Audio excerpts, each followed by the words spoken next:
Right, I'm previewing each individual game of the Six Nations. We're starting with Scotland-Wales. It's going to be an interesting game. I think Scotland are going to run the ball more with Ali Price being scrum half and Blair Kinghorn at fullback. Blair Kinghorn is an enforced change. Stuart Hogg is not fit to play. Ali Price, Greg Laidlaw, that's a tactical move by Gregor Townsend. I think this move was planned well before it was announced.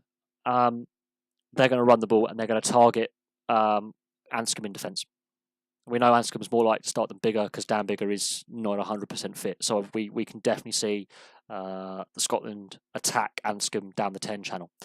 Scotland are also going to want to run it more from deep as well, looking at how they're set up, looking at the fact that you've only got Finn Russell and Peter Horne as the true out-and-out kicking options from hand regularly in the back line. Yes, the outside backs can kick. Blair Kinghorn has a very decent boot on him, but he prefers to run it more. Stuart Hogg will run and kick, but Blair Kinghorn, he's primarily a running fullback. He runs 70-30% of the time. So 70% of the time he'll run it, 30% he'll kick it. So look at Blair Kinghorn's running from the 22 and kicking from the 22. If he starts kicking more, that could undo Scotland's game plan. I think Scotland are aiming for a running ball retention game. They're trying to nullify the weather conditions somewhat with the unpredictability of the wind and the rain. They're going to try and keep the ball in hand and tire out that Welsh defence with a lot of quick phases. Hence another reason why Ali Price is on the field. Wales, on the other hand, there are two areas they need to improve. First half performance in general, they're not scoring enough points in the first half. I think they've scored 15 points in the first half over 3 games. That's averaging 5 points a game, and they have not scored a try yet in the first half. So that's an area that Wales need to improve, is their first half overall performance. Even if they don't score any points in the first half or any tries, they need to have the scoreline a lot closer against Scotland than they did against France and England, because I do worry about how long they can keep up these second half performances. Now, they are very good in the second half. I'm not denying that.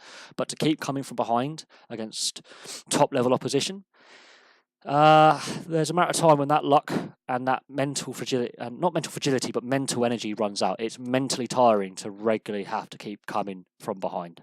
They're very good at it, but that does take a mental toll and an emotional toll on these players.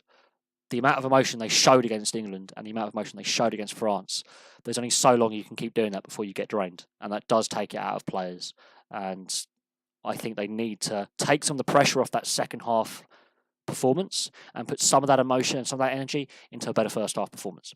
Another area that's going to be key is the line out. I think Johnny Gray is back in the Scotland line out. It could be Richie Gray. They're both bloody tall. They're both 6'10".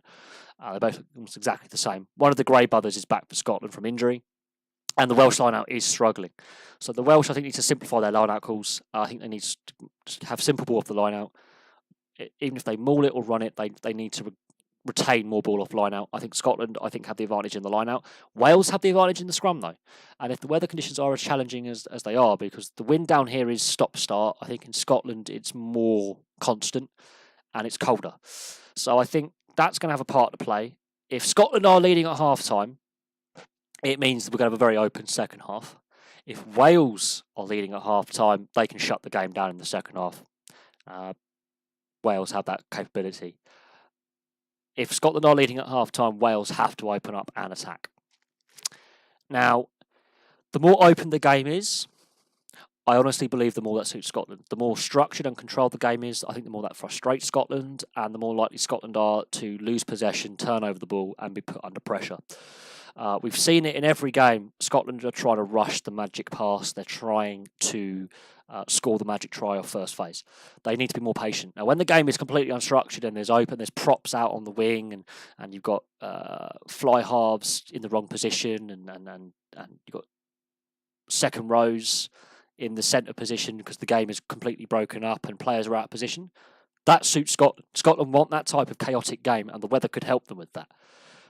But it also relies on them retaining possession, and Scotland have lost the ball a lot, knocked it on against France, and to a certain extent against Ireland.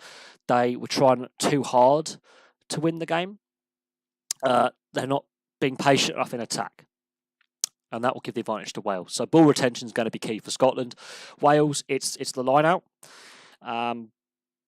line out's going to be key for Wales, and having a better first half performance. They've just got to take some of that emotion they've had in every second half, especially against France and against England, and put some of that in the first half and balance out both first and second half, because they cannot rely. They're second half heavy. They're overly dependent on their second half performances. They need to take some of that scoring that they get in the second half in the first half of games, and this is possibly the game for Wales to do it. And I think the weather could help them. It's going to make the kicking game a lottery. Now, I think Wales will possibly kick a bit more than they otherwise would because of the weather. They're going to challenge Blair Kinghorn under the high ball. They're going to challenge Ali Price.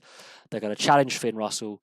They're going to look at the fact that Stuart Hogg is not on the field at fullback and pepper Blair Kinghorn. Now, Blair Kinghorn is more likely to run it.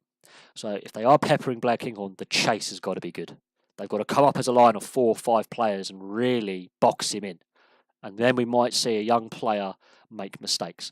The advantage, I think Wales are favourites for the game, but it's not going to be as easy as Welsh fans think. And I don't think it's going to be as open scoreline. I think Wales are going to win by a massive scoreline as Welsh fans think. I think it's going to be a lot closer, and Scotland have a very good chance of upsetting the apple cart because they are at home, and we don't know what Scotland's going to turn up. They are a bit Jekyll and Hyde. They have proved that in recent seasons, but on their day they are lethal, and a Murrayfield crowd behind that team, they are a 16th man. We've seen how good Scotland's home record has become in the last couple of years under Gregor Townsend as coach, and how difficult they are to play against at home. Even when they're losing closely, they are much harder beasts to play at home than they are away. So it is advantage Wales, but Wales need to sort that line out, have a better first half performance, and get their kicking game and then their running game right, but structured. If they keep structured, that will frustrate Scotland. Scotland want the game to open up. If Wales can shut that down, it nullifies some of Scotland's attack, because I think Scotland are going to run the ball more than kick it. But there we go. Thank you very much for watching. Please like and subscribe. Place your thoughts below, and I'll have some more videos for you soon.